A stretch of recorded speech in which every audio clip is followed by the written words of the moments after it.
Hi guys, welcome back to my channel అప్పు gardening cooking. ఈ వీడియోలో నేను ఒక హెల్తీ రెసిపీ చూపిస్తాను. హెల్తీ అండ్ చాలా టేస్టీగా ఉంటుంది. కొర్రలతో టమాటా బాత్ ఎలా చేయాలో చూపిస్తాను. ఫాక్స్టైల్ మిల్లెట్స్ అంటారు ఇంగ్లీష్లో. వాటితో టమాటా బాత్ ఎలా చేయాలో చూపిస్తాను. అండ్ ఇది రైస్తో చేసేదానికంటే చాలా టేస్టీగా ఉంటుంది. నోట్లో పెట్టుకుంటానే కరిగిపోతుంది, అంత బాగుంటుంది. ఒక్కసారి ట్రై చేయండి. ఇది పదే పదే ప్రిపేర్ చేసుకొని తింటారు, ట్రస్ట్ మీ, అంత టేస్టీగా ఉంటుంది. ఇక్కడ 1 కప్ కొర్రలు తీసుకున్నాను. ముందుగానే చెక్ చేసుకోండి, దీంట్లో ఏదైనా డస్ట్ పార్టికల్స్ అలా ఉంటే తీసేసుకొని ఒక గిన్నెలోకి యాడ్ చేసుకొని వాటర్ యాడ్ చేసుకోండి. వాటర్ యాడ్ చేసుకొని చేతితో మంచిగా స్మాష్ చేయండి. ఏమైనా డస్ట్ పార్టికల్స్ దానికి ఏమన్నా పొట్టు అనేది ఉంటే వెళ్ళిపోతుంది. ఇలా 2 to 3 టైమ్స్ మంచిగా వాష్ చేసుకోండి. అండ్ ఈ వాష్ చేసుకున్న వాటర్స్ ప్లాంట్స్కి అండి చాలా మంచిది. ఇలా 3 టైమ్స్ వాష్ చేసుకున్నాక ఫైనల్గా కొన్ని వాటర్, అంటే ఈ కొర్రలన్నీ మునిగే వరకు వాటర్ యాడ్ చేసుకొని అట్లీస్ట్ 3 to 4 అవర్స్ మంచిగా సోక్ చేసుకోండి, నానబెట్టుకోండి. అండ్ ఆల్సో చింతపండుని కూడా సోక్ చేసుకోండి. ఇదైతే మీడియం లెమన్ సైజ్ అంత చింతపండుని ముందుగానే సోక్ చేసి పెట్టుకోండి. టొమాటో బాత్ కుక్కర్లో చేస్తాము. సో ఇప్పుడు ప్రెషర్ కుక్కర్ తీసుకొని ఇందులో 2 spoons oil and 1 spoon ghee add చేసుకోండి. ఇది ఎక్కువ క్వాంటిటీ చేస్తున్నా కాబట్టి ఇంత ఆయిల్ అండ్ గీ యాడ్ చేసుకున్నా. ఇందులో స్పైసెస్ యాడ్ చేసుకోండి. గ్రీన్ అండ్ బ్లాక్ ఇలాచి, చెక్క, లవంగం అండ్ మిరియాలు, రాతి పువ్వు అండ్ స్టార్ ఎనైస్ యాడ్ చేసుకొని కొంచెం రోస్ట్ అవ్వాలి. జీరా అండ్ షాజీరా కూడా యాడ్ చేసుకోండి, మంచి ఫ్లేవర్ ఉంటుంది. ఇందులోనే pulao leaf or all spice leaf add చేసుకోండి. యాడ్ చేసుకొని మంచిగా రోస్ట్ అయ్యాక ఇందులో కొన్ని క్యాష్యూస్ యాడ్ చేసుకోండి. మీకు ఇష్టమైనన్ని యాడ్ చేసుకోండి, మంచి టేస్ట్ ఉంటాయి. ఈ స్పైసెస్ ఇవన్నీ యాడ్ చేసుకున్నాక అవి కొంచెం కలర్ చేంజ్ అయ్యాక ఇందులో 1 ఆనియన్, ఒక పెద్ద ఆనియన్ ఇలా స్లైసెస్లా కట్ చేసుకొని యాడ్ చేసుకోండి. ఇందులోనే కొంచెం పుదీనా అండ్ కరివేపాకు యాడ్ చేసుకొని మంచిగా ఆనియన్స్ మిక్స్ చేసుకొని మంచిగా గోల్డెన్ బ్రౌన్ వచ్చే వరకు మనం రోస్ట్ చేసుకోవాలి. సో ఆనియన్స్ గోల్డెన్ బ్రౌన్ అయితే మంచి ఫ్లేవర్ ఉంటుంది. ఇందులోనే చిల్లీస్ కూడా ఇలా స్లైసెస్ లా కట్ చేసుకొని యాడ్ చేసుకోండి. ఇవైతే అంత స్పైసీ ఉండవు, సో 3 చిల్లీస్ యాడ్ చేశాను. ఇలా స్పైసెస్, చిల్లీస్, ఆనియన్స్ ఇవన్నీ యాడ్ చేశాక ఇలా కలర్ చేంజ్ అవుతాయి, గోల్డెన్ బ్రౌన్ కలర్లోకి వస్తాయి. ఇప్పుడు రిమైనింగ్ అన్నీ యాడ్ చేసుకుంటాము. ఆనియన్స్ గోల్డెన్ బ్రౌన్ వచ్చాక ఇందులో టమాటోస్ యాడ్ చేసుకోవాలి. ఇక్కడైతే 10 టమాటోస్ని ఇలా మీడియం సైజ్లో కట్ చేసుకొని యాడ్ చేసుకున్నాను. టమాటో పీసెస్ యాడ్ చేశాక ఇందులో స్పైస్ పౌడర్స్ యాడ్ చేసుకోవాలి. ముందుగా పసుపు యాడ్ చేశాను 1/2 స్పూన్ అండ్ రుచికి సరిపడా ఉప్పు అండ్ మీ స్పైస్ లెవెల్ బట్టి చిల్లీ పౌడర్ యాడ్ చేసుకోండి. ఇందులోనే ఒక 1 స్పూన్ ధనియా powder and 1 spoon ginger garlic paste add చేసుకొని మంచిగా మిక్స్ చేసేసుకోండి.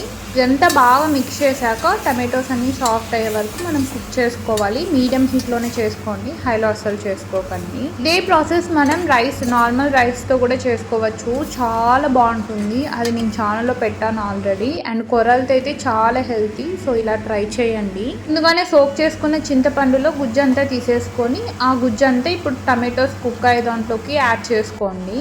చింతపండు గుజ్జు యాడ్ చేశాక ఇందులో ఒక 1/2 స్పూన్ జీరా పౌడర్ అండ్ చిటికెడు గరం మసాలా యాడ్ చేసుకొని మంచిగా మిక్స్ చేసుకోండి. టమాటో పీసెస్, స్పైస్ పౌడర్స్ ఇవన్నీ యాడ్ చేసుకున్నాక మంచిగా రోస్ట్ అయ్యాక ఆయిల్ అనేది సపరేట్ అయిపోతుంది, పైన తేలుతుంది, అంతవరకు మనం కుక్ చేసుకోవాలి. ఈ ఫాక్స్టైల్ మిల్లెట్స్తో నేను పులావ్ కూడా పెట్టాను ఛానల్లో, డిస్క్రిప్షన్లో లింక్ పెడతా చూడండి. అది కూడా అంతే, చాలా అంటే చాలా టేస్టీగా ఉంటుంది. టమాటో పీసెస్ అండ్ స్పైసెస్ అన్ని యాడ్ చేశాక మంచిగా కుక్ అయిపోయినాక మనం ఏవైతే సోక్ చేసుకున్నామో కొర్రలు, అవి యాడ్ చేసుకోండి. కొర్రలు యాడ్ చేశాక అట్లీస్ట్ ఒక 1 మినిట్ కొర్రలు యాడ్ చేసుకున్నాక మంచిగా కుక్ చేసుకోండి. ఇమీడియట్గా వాటర్ యాడ్ చేయకండి. మీకు పాసిబుల్ అయితే 5 అవర్స్ ముందైనా సోక్ చేసుకోవచ్చు, లేదంటే టైం లేదంటే 2 అవర్స్ ముందు సోక్ చేసుకుని ఇలా రెసిపీ ప్రిపేర్ చేసుకోవచ్చు. మంచిగా చాలా సాఫ్ట్గా కుక్ అయిపోతుంది. కొర్రలు యాడ్ చేశాక మిక్స్ చేస్తూనే ఉండండి, లేదంటే కింద స్టిక్ అయిపోతాయి. ఇలా కొర్రలు యాడ్ చేసుకున్నాక ఇలా ఈ కన్సిస్టెన్సీ వస్తుంది. ఈ స్టేజ్లో వాటర్ యాడ్ చేసుకోవాలి.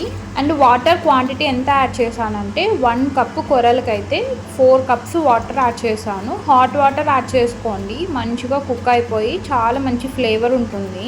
మీరు ఒక 5 అవర్స్ ముందే సోక్ చేసుకున్నామంటే ఒక 3.5 కప్పు వాటర్ యాడ్ చేస్తే సరిపోతుంది. నేను 2 అవర్స్ ముందు సోక్ చేసుకున్నాను కాబట్టి 4 కప్స్ వాటర్ యాడ్ చేశాను, hot water. 4 cups water add చేసుకున్నాక ఫైనల్గా కొంచెం పుదీనా, కొత్తిమీర యాడ్ చేసుకొని మంచిగా మిక్స్ చేసేసుకొని ఈ స్టేజ్లో సాల్ట్ సరిపోయిందో లేదో చెక్ చేసుకోండి. ఈ రెసిపీ చాలా ఈజీగా ప్రిపేర్ చేసుకోవచ్చు, పెద్ద ప్రాసెస్ కూడా కాదు, 1 పాట్ రెసిపీ అనే చెప్పచ్చు. ఇదంతా మిక్స్ చేసేసుకున్నాక లిడ్ పెట్టేసుకొని మీడియం హీట్లో 4 విజిల్స్ వచ్చే వరకు కుక్ చేసుకోండి. ఇది కుక్ అవుతుండగా నేను ఇందులోకి ఆనియన్ రైతా ఎలా చేయాలో చూపిస్తాను. జస్ట్ 3 ఇంగ్రీడియంట్స్ అంతే. ఇందులో ఒక గిన్నెలో పెరుగు తీసుకోండి. అది మంచిగా బీట్ చేసుకున్నాక ఇందులో టేస్ట్కి సరిపడా ఉప్పు యాడ్ చేసుకోండి. ఉప్పు యాడ్ చేసుకున్నాక మంచిగా మిక్స్ చేసుకున్నాక ఆనియన్స్ యాడ్ చేసుకోండి. చిన్నగా చాప్ చేసుకోండి. ఆనియన్స్ యాడ్ చేశాక మంచిగా మిక్స్ చేసేసుకుంటే ready onion raita. So guys 4 whistles తర్వాత ప్రెషర్ అంతా వెళ్ళాక లిడ్ తీసుకోండి. ఇది కొంచెం లూజ్గానే ఉండాలి, లేదంటే కొంచెం చల్లగా అయ్యాక గట్టిగా అయిపోతుంది, ఉప్మా కన్సిస్టెన్సీ వస్తుంది. సో అంతే, రెడీ అయిపోయినట్టే. ఇది పర్ఫెక్ట్ కన్సిస్టెన్సీ అండ్ ఇది కొంచెం గట్టిగా ఉన్నా మనం తినలేము. ఇలా అయితే మంచిగా సాఫ్ట్గా చాలా బాగుంటుంది. వేడిగా ప్రిపేర్ చేసుకొని తినండి, చాలా అంటే చాలా బాగుంటుంది. ట్రస్ట్ మీ, ట్రై చేస్తే తప్పకుండా కామెంట్ సెక్షన్లో చెప్పండి.